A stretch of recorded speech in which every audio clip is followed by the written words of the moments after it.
You've just completed your Nazi Germany exam paper. You should have already watched the films to help you annotate your answers to questions 1 and 2, and either 3 or 4.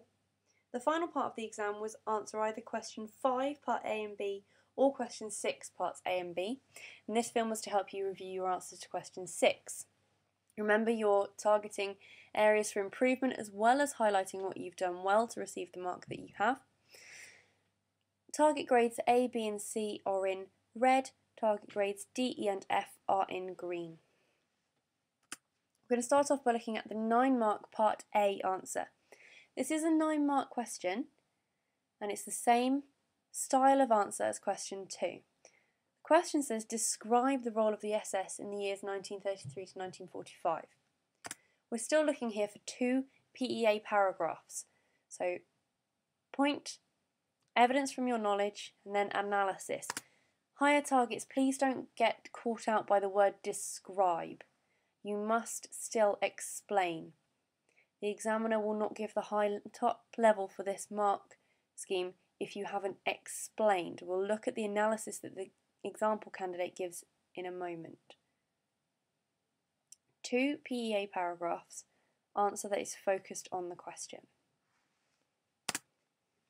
Target grade A, B and C. Here's a sample answer. There's 2 clear paragraphs. There's a clear point at the start of this first one. When the Nazis took power in 1933, the SS took on the role of policing Germany. Then they go on to give us some specific evidence. From originally being Hitler's bodyguards, they became a German police force. In particular, they were in charge of the Gestapo, collecting information and encouraging informers and running the concentration camps. The SS also played an important role in the Night of the Long Knives in 1934 when they destroyed the leadership of the SA. This is the analysis then. They are explaining the role of the SS. So they've said, this meant that the SS were important in helping Hitler to establish his totalitarian state through the use of fear. In doing this, they proved their loyalty to Hitler and proved they could be trusted to do anything he asked. Okay, so explaining the importance of the SS there. They've gone on to give a second PEA paragraph. Once achieving Hitler's trust, he used the SS in a wider role.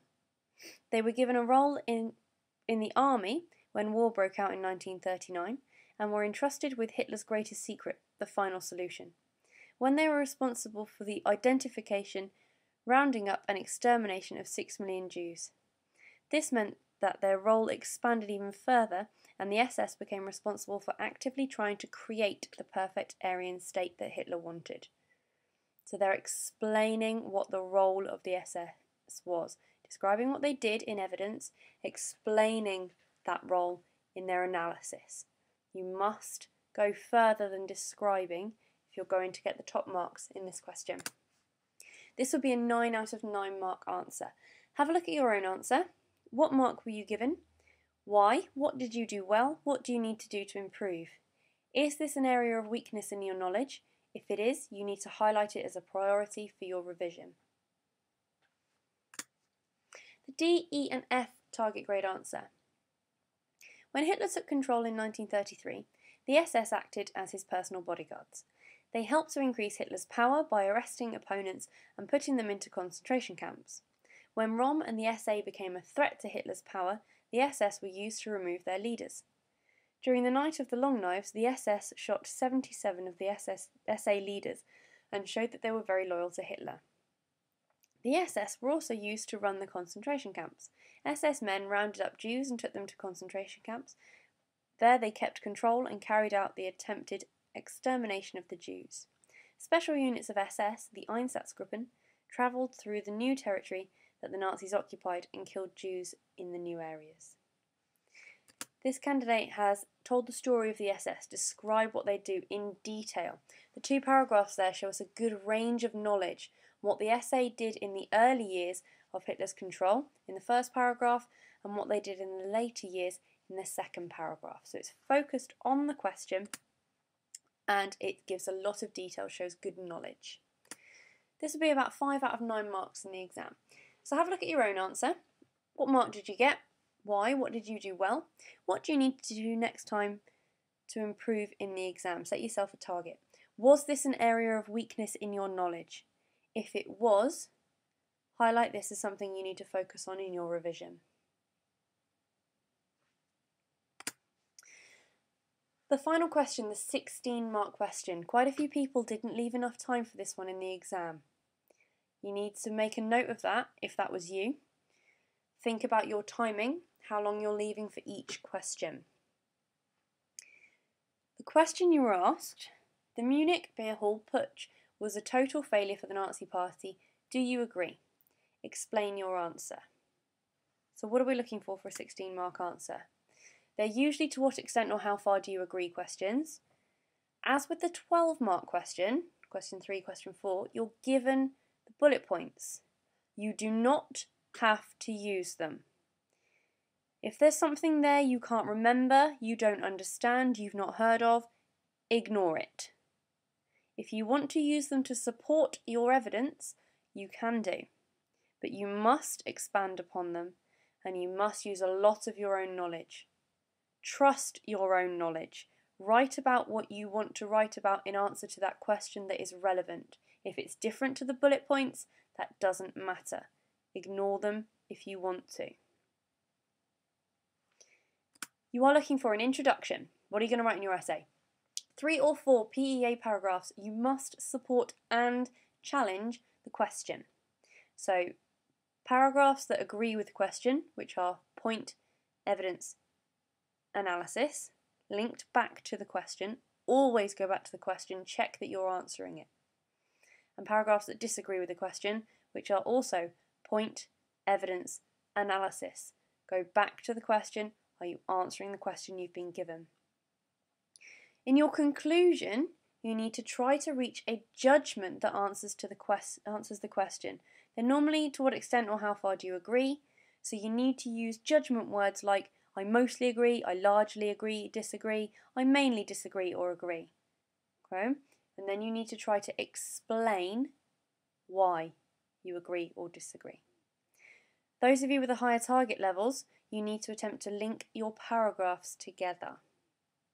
I'm going to have a look at some sample answers, starting with the ABC sample answer. Introduction they've given us here. In 1923, Hitler led 3,000 Nazis in a march on Munich. It was his attempt to seize power by force.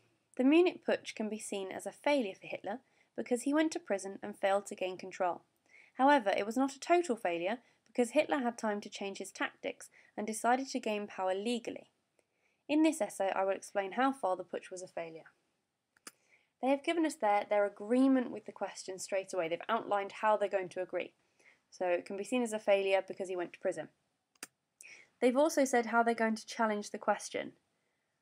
It was not a total failure because Hitler managed to change his tactics and decided to gain power legally. This is a good, clear introduction. It sets their argument out in the beginning. We know exactly what this candidate is going to write about and we know they are going to support and challenge the question. Their first paragraph then is a support of the question. They start with a nice clear point. To begin with, the Munich Putsch was a failure for Hitler because he was arrested. They've given us some evidence to support their point. When the Nazis marched to Munich, the police were waiting for them and Hitler was arrested. He was put on trial and sent to prison for 5 years. Okay, there's clear evidence there. They then go on to give us some analysis. They're explaining how this answers the question. This meant that the Munich Putsch was a failure for the Nazi Party because when Hitler was in prison, it left the party without a leader. They were very weak and had no clear direction. Members of the party argued. This meant that they lost support. Hitler's arrest also showed that the putsch had failed in its aim to win control. That final sentence there is a linking sentence to the next paragraph, so we know what their next paragraph is going to talk about. So we're expecting a paragraph on the putsch failing to achieve its aim to win control. Their next point, the Munich Putsch was a failure because Hitler did not win power. Clear point, comes from the link from their previous paragraph. Hitler had believed that he had the support of the army through General Ludendorff. He also believed that von Kahr would stick to his word and support Hitler. However, Kahr reported Hitler to the police as soon as Hitler left, and the army did not join the putsch. So You've got detailed evidence there explaining what happened. Then they do their analysis. This meant that the putsch was a failure because Hitler had not achieved his aim of gaining power in Munich. This showed that he was not as strong as he believed he was. However, despite not gaining power straight away, the putsch did help Hitler on his route to power in the long run. You've got your analysis, explaining how this is answering the question, the putsch was a failure. Then you've got your link to the next paragraph. From this link, we can assume that they're going to start disagreeing with the question in their next paragraph. The putsch did help Hitler on his route to power. So now they're challenging the question in paragraph 3. The Munich putsch was not a total failure for the Nazi Party because Hitler made good use of his trial. They've given us evidence. Whilst on trial, Hitler made his views known.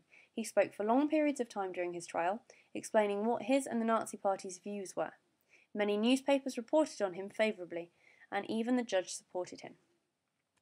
There's analysis here to explain how that answers the question. This meant that the Munich putsch was not a complete failure because Hitler was able to gain more support for the Nazi Party. The party were given a lot of publicity through the trial, and people learnt who the Nazis were and what they stood for. This publicity was strengthened by the publishing of Mein Kampf. Again, we've got a link to the next paragraph, so we know what they're going to talk about in the next paragraph. Paragraph 4, the final paragraph challenging the question. The Munich putsch was not a complete failure because it gave Hitler time to write Mein Kampf. Okay, so that's from the link of the previous paragraph. During his time in prison, Hitler wrote the first part of his book, Mein Kampf. In the book, he detailed his beliefs and the party's policies and aims. In the book, Hitler also wrote about his new tactic of gaining power through legal means rather than trying to seize power by force. This meant that the putsch was not a complete failure. Mein Kampf enabled people to understand what the Nazis stood for and so gain them more support. It also meant that Hitler made the important decision to try to gain power legally through elections, which led him to becoming Chancellor of Germany just 10 years later. We've got clear point evidence and analysis there. Their final paragraph, so there's no link. We just go straight into the conclusion. In conclusion, the Munich putsch was a failure for the Nazi Party in the short term because Hitler went to prison and left the party without a leader. However, in the long term, the putsch was actually a success because it gained support for the party and led them on the path to political success. We've got a judgment in answer to the question there. So long term, it was a success. And they've explained their judgment there as well. So we've got judgment in answer to the question, an explanation of that judgment. It's a good, strong conclusion on the back of a well-supported essay, PEA throughout, linked paragraphs, good knowledge. Therefore, it's a 16 out of 16 mark question. Have a look at your own answer. How many marks did you get for yours? Why? What have you done well? What do you need to do to improve? Set yourself a target for improving in your next essay. Think about your knowledge in this area. Strength or weakness? Where does it come on your priorities to revise? D, E or F target answer? In 1923, Hitler and the Nazis tried to take power in Munich. In this essay, I will explain why the Munich putsch was a failure, but why it can also be seen as a success. There's a little bit of background information there, and we know exactly what they're going to talk about in their essay. So set out in this essay, I will explain why the putsch was a failure and why it can be seen as a success. So we know what they're going to talk about. Good, clear introduction. Their first paragraph supports the question. In 1923, Hitler led the Nazis in trying to take control in Munich. He marched into the beer hall with the 3,000 Nazis and took von Kahr and the other Bavarian leaders into the back room. He made Kahr promise to support the Nazis, and Kahr gave his word, so Hitler let Kahr go. But Kahr went back on his promise and went on the radio to say he did not support Hitler. Hitler had also expected the army to join the march, but they did not. So Hitler did not have the support that he had expected to have. Got a good clear point at the start, and there's detailed evidence there. We know that they know what they're talking about. They've tried to link it back to the question, saying he didn't have the support, so it was a failure. Okay, they're showing good knowledge, saying what went wrong with the putsch. Second paragraph continues to describe what went wrong with the putsch, looking at a different area this time. When Hitler and the Nazis got to Munich, there were police waiting to meet them. Shots were fired and 16 Nazis were killed. Hitler himself was injured. He was also arrested. He was put on trial for treason. The judge sentenced him to 5 years in prison. The Nazi Party did not have a leader when Hitler was in prison, so they lost some support. Continuing to describe the story of the Munich Putsch, telling us what happened, showing good knowledge.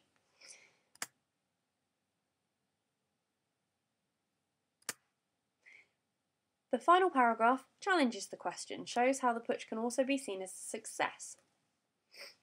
But Hitler managed to use the trial to his advantage. He told everyone at the trial what he believed in, and this was reported in the newspapers. His prison sentence was very short compared to his crime, and he only actually served 9 months of his sentence.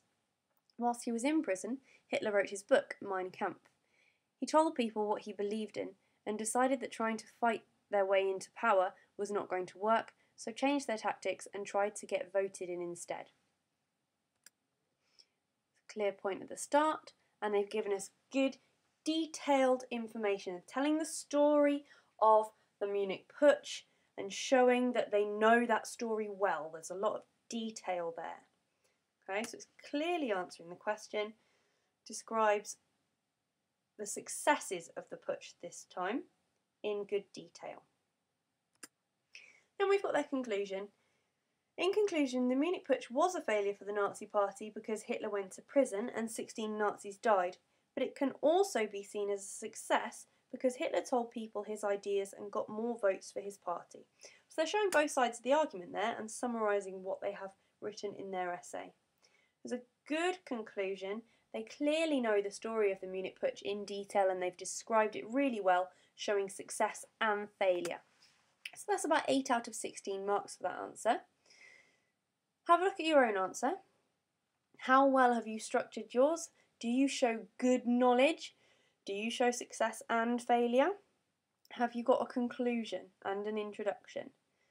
What have you done well? What do you need to do to improve? Set yourself a target. Think about your knowledge in this area. Is this something you need to prioritise for your revision? That's the end of the mock review presentations. Make sure you've fully annotated all of your answers, ready to show to your teacher when it's due in for your deadline.